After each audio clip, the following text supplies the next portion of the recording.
Voilà, bonjour de nouveau à tous. Je continue à parler des propriétés de l'eau. Euh, on a vu comment évaluer l'énergie d'une eau lors de la dernière vidéo. Qu'est-ce qu'il faut savoir encore sur l'eau? Quand on s'informe sur la composition de l'eau du robinet, ça donne pas trop envie de la boire. Sachant que bon, il y a déjà le chlore qui est plus ou moins fort et présent on va dire le réseau localement. Euh, mais il y a aussi donc beaucoup de polluants qui sont dissous dans l'eau qu'on ne voit pas, comme les résidus de médicaments, les métaux lourds, les résidus du traitement de l'eau. Aujourd'hui, on utilise plutôt des sels ferreux, mais à certains endroits, c'est encore des sels d'aluminium qui sont utilisés pour le traitement de l'eau, pour faire flocculer, c'est-à-dire rendre solides les matières dissoutes, et donc pouvoir les éliminer plus facilement. Donc il y a toujours ces résidus, on va en retrouver dans l'eau, et donc les sels ferreux, a priori, sont moins nocifs que les sels d'aluminium. Puisqu'on retrouve beaucoup d'aluminium dans le cerveau des personnes qui ont la maladie d'Alzheimer, par exemple. Donc ça laisse quand même un doute sur le rôle de l'aluminium en fait en lien avec cette maladie. Voilà. Et on n'est pas tous égaux par rapport à ça. Il y a des gens qui vont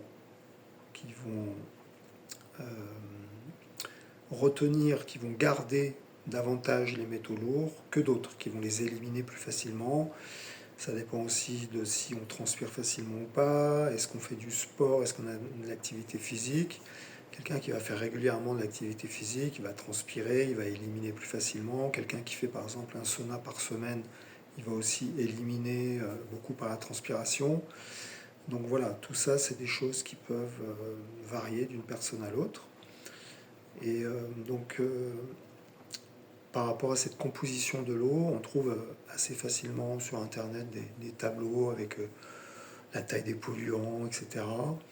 Bon, faut savoir que quand on filtre avec du charbon actif, qui a une grande porosité, il va pouvoir absorber beaucoup les polluants, c'est-à-dire les retenir, les garder dans les petites pores.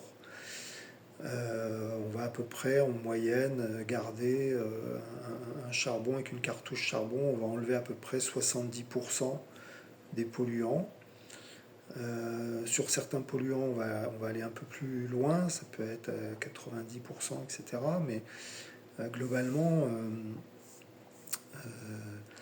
le charbon ne permet pas d'enlever tous les polluants. Hein. Il en enlève une bonne partie, mais en tout cas, il enlève le chlore, ça c'est sûr. Mais si on veut enlever la majeure partie des polluants, il faudra passer par une solution, par osmose inverse, ou un distillateur, mais le distillateur il enlève tout. Donc, et puis bon, les solutions pour distiller l'eau ne sont pas forcément hyper pratiques quand on a une famille et qu'on veut avoir de l'eau rapidement et facilement au robinet.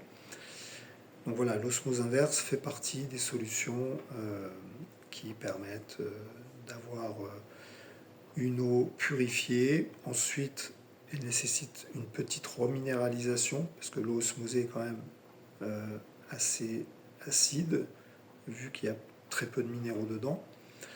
Et donc ensuite, cette eau qui est morte, mais avec l'avantage qu'on a effacé l'information des polluants qui étaient présentes dans l'eau, même si vous enlevez les polluants, l'eau va garder en mémoire l'information de ces polluants. Donc si vous voulez la nettoyer vibratoirement, il existe des solutions, mais en tout cas l'osmose inverse est le moyen de filtration qui permet d'effacer aussi la mémoire des polluants, en plus de retirer la majeure partie des polluants. Voilà. On est autour des 90, 95, 98, 99% de beaucoup de polluants. On enlève aussi les polluants éternels avec le. j'ai pas parlé jusqu'à maintenant, mais on en parle de plus en plus. Donc les polluants éternels sont retirés par l'osmose inverse, parce qu'il va très très loin. Les trous d'une membrane, c'est-à-dire la grille par laquelle passe l'eau, qui est la membrane d'osmose inverse, la grille la plus fine en fin de filtration, en fait, les trous de cette membrane sont plus petits que la molécule d'eau. Ils font 0,1 nanomètre, sachant que la molécule d'eau fait à peu près 0,3, 0,4 nanomètres. Donc en fait, c'est la pression qui pousse les molécules à passer dans cette grille très très fine. Et donc ils vont passer une par une. Et donc on n'a plus du tout ensuite de mémoire des polluants, de vibrations, d'informations. L'eau qui sort d'osmose inverse, elle est réinitialisée. On dit qu'elle est morte, mais elle n'a pas d'énergie, mais en tout cas elle est vierge de toute énergie. Et donc on va pouvoir la reminéraliser un petit peu et la revitaliser, lui donner des fréquences qui vont soutenir notre vitalité. Voilà. Donc suite au prochain épisode.